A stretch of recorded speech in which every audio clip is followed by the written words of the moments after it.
Assalamualaikum warahmatullahi wabarakatuh. Kaifa haluk anak-anak Umi? Apa kabarnya hari ini? How are you today? Oke anak Umi, tak terasa kita sudah masuk ke subtema 3. Nah, pembahasannya adalah tentang pertumbuhan dan perkembangan hewan. Oke anak Umi, tujuan pembelajaran kita hari ini adalah anak-anak Umi mampu menuliskan informasi tentang pertumbuhan dan perkembangan kucing, nyamuk, kupu-kupu, kata, dan ikan. Oke anak Umi, bersiap-siap ya, simak video dari Umi.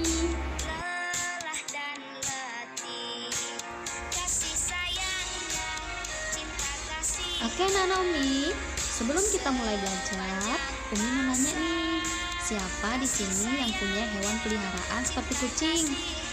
Nah, pernah nggak sih kita perhatikan mereka? Kucing berkembang biak dengan cara melahirkan atau bertelur ya? Atau mungkin ada hewan peliharaan ayam? Ayam bertelur atau melahirkan ya? Nah, pertumbuhan dan perkembangan hewan ada banyak caranya. Yuk kita simak.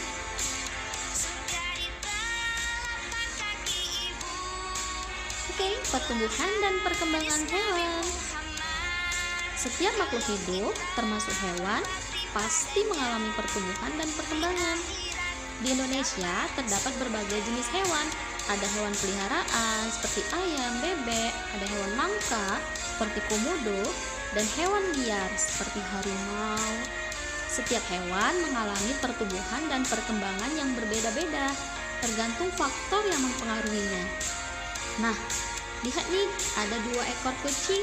Kucing yang satu tubuhnya lebih kecil daripada kucing yang kedua. Kenapa ya seperti itu? Nah, ternyata ada beberapa faktor yang mempengaruhi pertumbuhan dan perkembangan hewan. Yaitu yang pertama adalah faktor internal.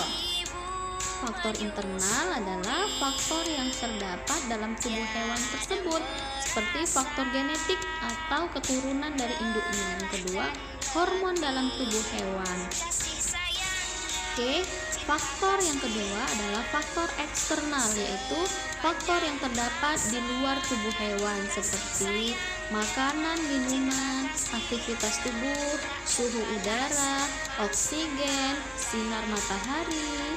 Itu juga mempengaruhi pertumbuhan dan perkembangan pada hewan. Ya, perkembangbiakan hewan. Apa sih bedanya perkembangan dengan perkembangbiakan? Perkembangan dengan perkembangbiakan itu berbeda. Kalau perkembangan adalah perubahan kemampuan, kecakapan, keahlian, kematangan organ-organ fisik pada hewan. Contohnya kucing yang baru lahir tidak bisa berjalan, bahkan matanya pun masih tertutup. Seiring berjalannya waktu, kucing mulai tumbuh, bisa berjalan, bisa berlari, dan seterusnya. Nah, perkembangbiakan adalah kemampuan makhluk hidup untuk menghasilkan keturunan. Nah, cara perkembangbiakan hewan ada dengan cara bertelur, yaitu contohnya ayam, ikan, kupu-kupu, nyamuk, kata, penyu, bebek, masih banyak lagi ya. Kemudian ada yang melahirkan seperti kucing, kuda, sapi, kerbau, dan masih banyak yang lain. Nah, sudah terjawab ya, berarti kucing termasuk hewan yang melahirkan. Ayam termasuk hewan yang bertelur. Oke, perkembangbiakan yang 3 adalah bertelur dan melahirkan.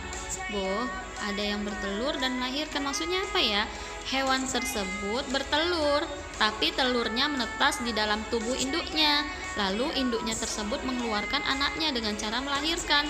Contohnya buaya, ular kobra, kadal, dan lain-lain.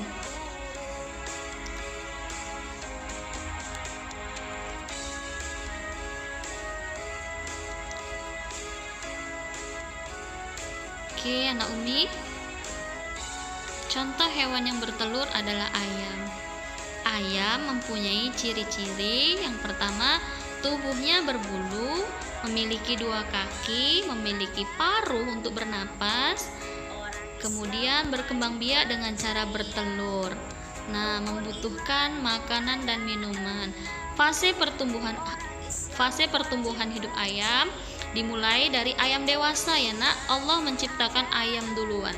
Ayam dewasa kemudian bertelur, menetas menjadi anak ayam, kemudian ayam muda, lalu menjadi ayam dewasa dan bertelur lagi, begitu seterusnya. Kemudian hewan yang bertelur yang kedua adalah contohnya ikan.